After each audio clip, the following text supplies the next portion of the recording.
Hola, buenos días.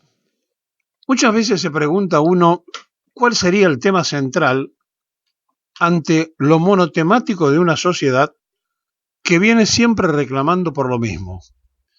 Históricamente en la Argentina vive un problema de un flagelo inflacionario que tiene consecuencias devastadoras en el salario del trabajador, pero que esencialmente pertenece a una parte de aquellos que en la tecnocracia de las finanzas y la economía pretenden conducir a la política.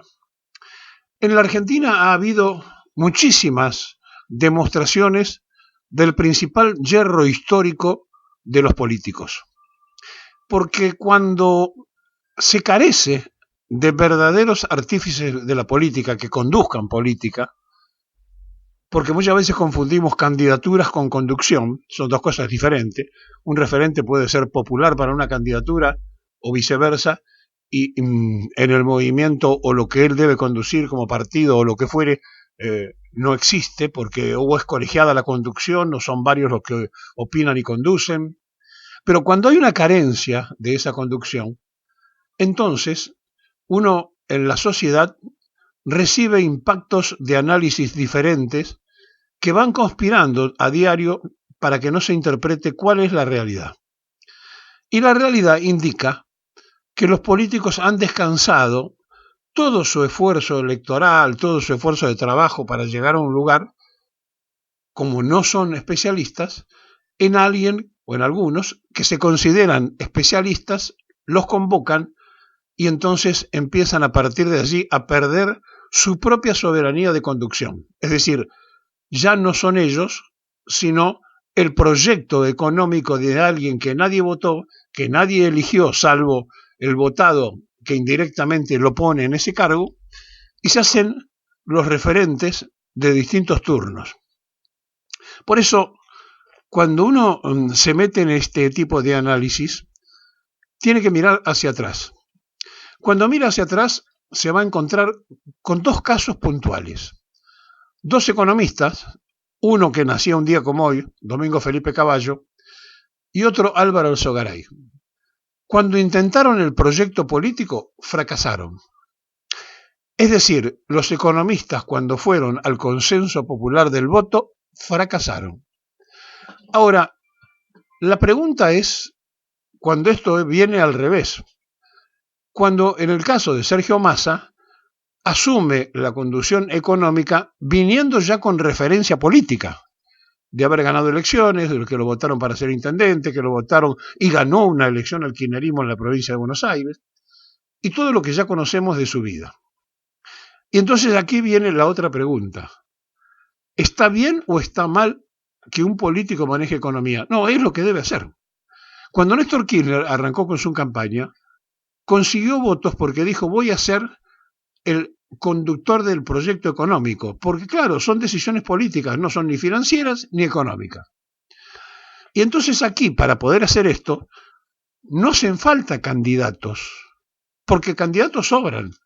Hacen falta quienes puedan conducir un proyecto político que supere todas las instancias de los tecnócratas, que se pare por su postura política y diga, no, esto lo hacemos de la forma que a nuestro equipo político se le ocurre y no a la sugerencia del economista. ¿Y por qué?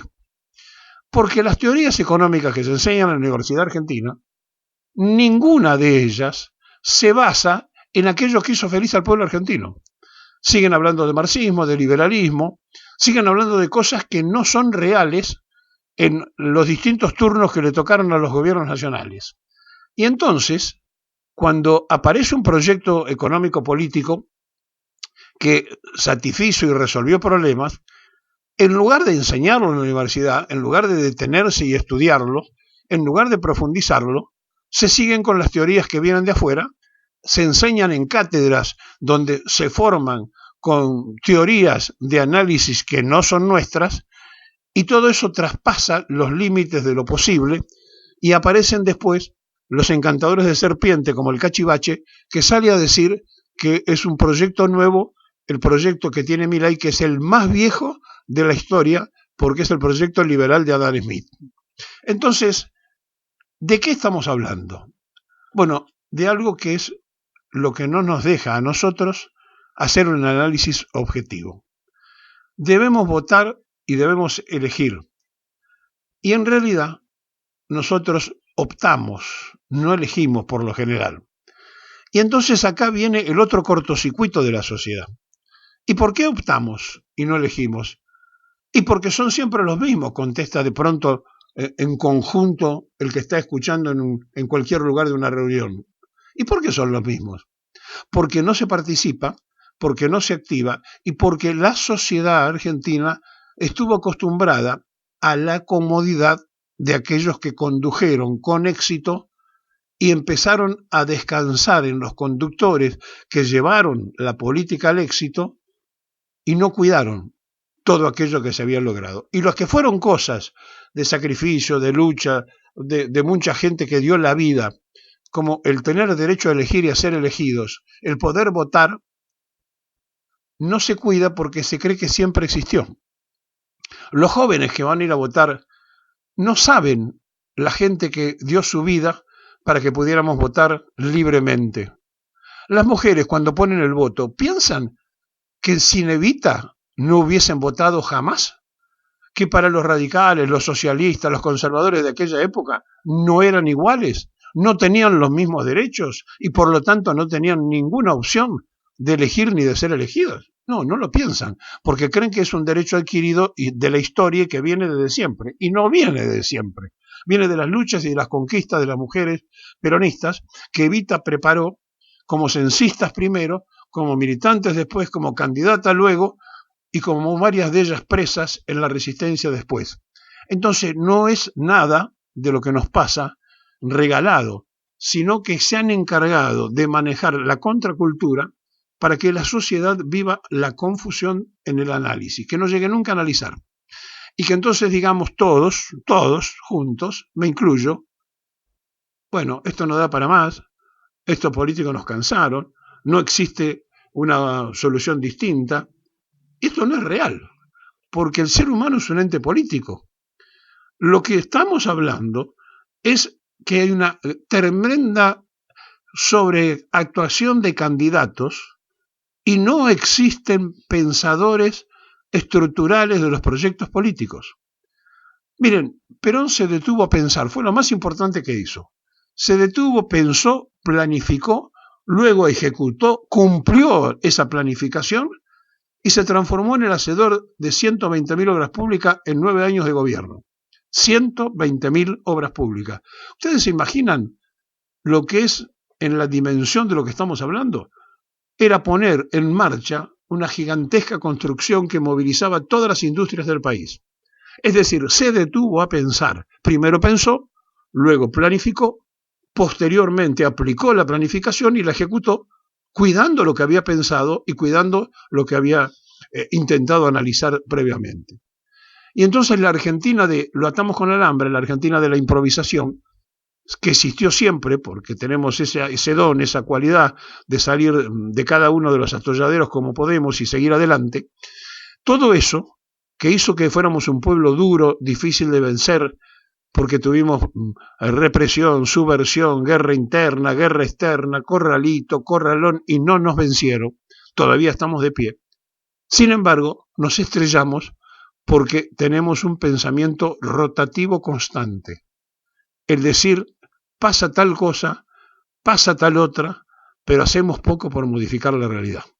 Y esto, repito, tiene que ver con la comodidad social que tuvimos cuando la pasamos bien. Pero no cuidamos el momento que la pasamos bien. Y se llenó de banderas la Argentina cuando voltearon a Perón, a través de un golpe organizado por los británicos. Y luego Córdoba la heroica pasó a ser Córdoba la arrepentida, y entonces en el 73, y después vino el cordobazo, y los mismos cordobeses entonces se transformaron en una cosa diferente. Sí, pero resulta que fue el foco donde se desarrolló el episodio que empezaba y terminaba desde el 16 de septiembre del 55 en adelante con el gobierno de la construcción, de la ilusión, del hacer, del dar, el que se había detenido a pensar, pero que no se había detenido a imaginar que el pueblo, que era agradecido a todo eso, no iba a saber cuidar lo que se le había dado. Y ahora es lo mismo. Quieren volver los que nos van a sacar los derechos. Quieren volver los que pretenden que no haya contrato de trabajo. Los que pretenden que cada uno de nosotros nos transformemos simplemente en rehenes de la negociación de la especulación. Ellos están con aquellos que buscan el poder porque tienen más. Y Perón le ofreció a la sociedad la igualdad. El hombre vale por ser hombre. El hombre vale en plenitud. Es la única teoría política, es el único proyecto político que vino a privilegiar espiritualmente a la sociedad. El hombre como tal. Las teorías materialistas son o el materialismo dialecto del marxismo o el materialismo capitalista, pero rondan en el materialismo. Y Perón instaló un pensamiento de análisis social, individual, espiritual. Pero nosotros terminamos repitiendo la frase de Irigoyen. La víscera más sensible es el bolsillo, y si el bolsillo está flaco y está vacío, podemos votar creyendo que castigamos y nos estamos autoexcluyendo y autosuicidando.